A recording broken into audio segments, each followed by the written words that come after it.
We Live in Time. This was a fantastic movie from A24. It was released last year in 2024, but I didn't get a chance to watch it in theaters. The theater near me just was not showing it, and I didn't really have a chance to get out to a further theater that did show it. The closest one was like 45 minutes away, which is sad. Like, come on. This is Andrew Garfield and Florence Pugh, and like, those are both really big names. It's A24. That's a relatively big name. I get it's not like a blockbuster, but you mean to tell me not like the mall theaters were showing it? Like, ridiculous. Anyway, this was a really good movie. Told in non-sequential order, you kind of have to piece together what's happening, which I really like. It kind of leans into the We Live in Time title in a interesting way of, you know, yes, things happen sequentially, but your life is not a series of events. It's more of all of the events make up a life.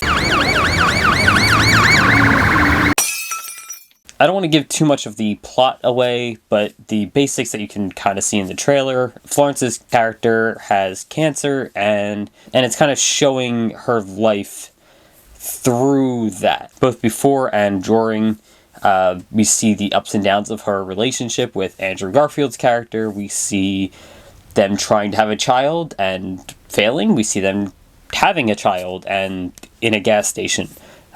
We see her career and everything that she did in life, and we learn about her family, and you really just get to see a little bit of most of her life. And while most of it is of a time of after she met Andrew's character and somewhat during the pregnancy, you do get to see a good portion of her life. And I think what I like most about this movie is, while she is clearly the main character, it's not like Andrew Garfield doesn't provide to the story. He is obviously the co-lead. He is a main character.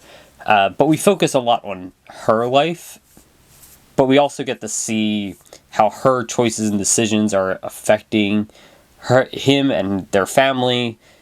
And again, this is all while she has cancer. So for a lot of it, these things will, you know, some of her decisions come off as very selfish, or like she's hiding things. And at some points, she just is hiding things. At some points, she's putting her career over her family. And it's not meant to make her look bad. It's not, you know, it's never shown in such a way that's like she's a bad person or she doesn't care or anything like that.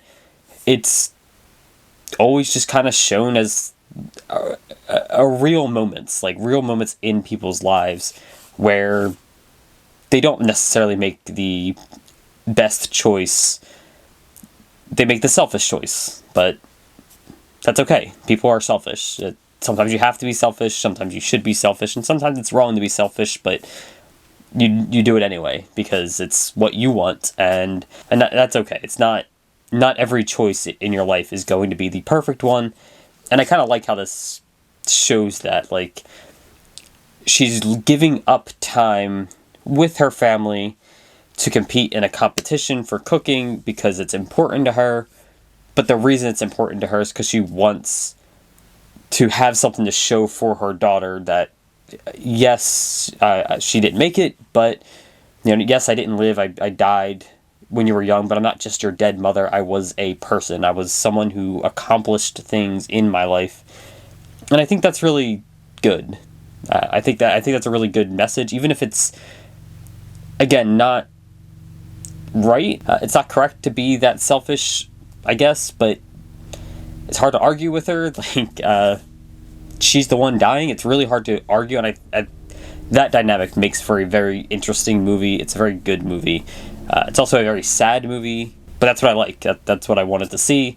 And again, the cast in this is just doing amazing. Florence Pugh is a great actress. Andrew Garfield is an incredible actor. They are both, there's a reason that they are so famous, but more importantly, there's a reason that they're stars without really having like a ton of huge roles. They're just really good, and they're really good together. It's fun. It's a fun movie. It's a good movie. It is also A24, so you kind of know what you're getting into when you watch it. I did purchase the Blu-ray. I did not watch this on Blu-ray. I actually watched it on HBO Max because I really wanted to watch it, and I didn't want to wait for my copy to come in. It was taking forever, and I kind of just gave up and watched it streaming. But I am really glad I own this, because I definitely will be watching this again. It is really good. I may be leaving some stuff out. It's been like 6 weeks since I watched this movie. I don't think this video is going to do this movie justice for how good it actually is. Definitely take the time to watch it, though. It is a very good movie. It is very well directed. It has a incredible cast, and the story is just really interesting. And it's sad. It's kind of depressing, but sometimes you need that. Sometimes that makes things better. It makes life a little bit better. Life isn't always going to be great. You have to kind of learn to deal with the bad, and this puts a positive spin-ish on the bad. It's not ignoring the bad things. It's not pretending that they don't happen or that they're not going to happen. It's moving on from them and accepting that bad things do happen, but you still have a life and you still have to make it work. It's not, you can't just, crawl into a ball every time something hard or sad happens to you.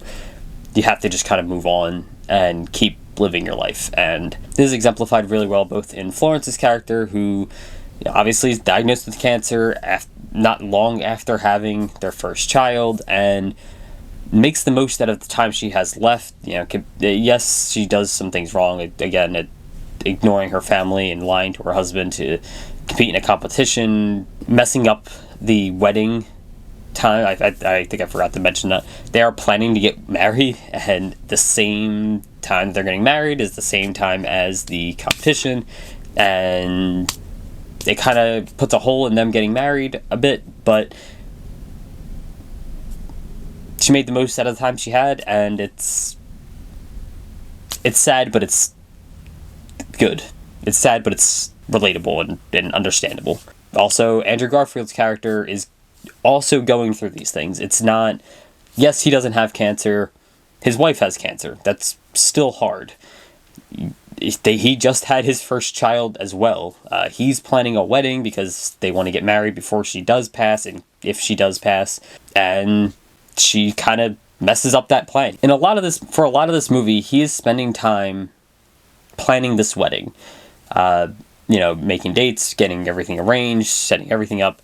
He's doing a lot of the heavy lifting with the wedding, and she kind of ruins that plan. And, that is sad for him. But again, he's not going to just leave his wife. He's not just going to ignore her. So he does kind of just move on. And again, on both sides, you see the same, you can be upset, you can be sad, you can be hurt by things, but you still have to live your life. And at the end of the movie, when she's passed and it's just him and his daughter, still has to raise their daughter. He can't just ignore her. He can't just pretend it didn't happen. He can't be sad. He can't just cry in a pillow all day. He has a child to raise. And he does. And it's nice. It's a good movie. That's all I got. Thanks for watching. Please go watch this movie.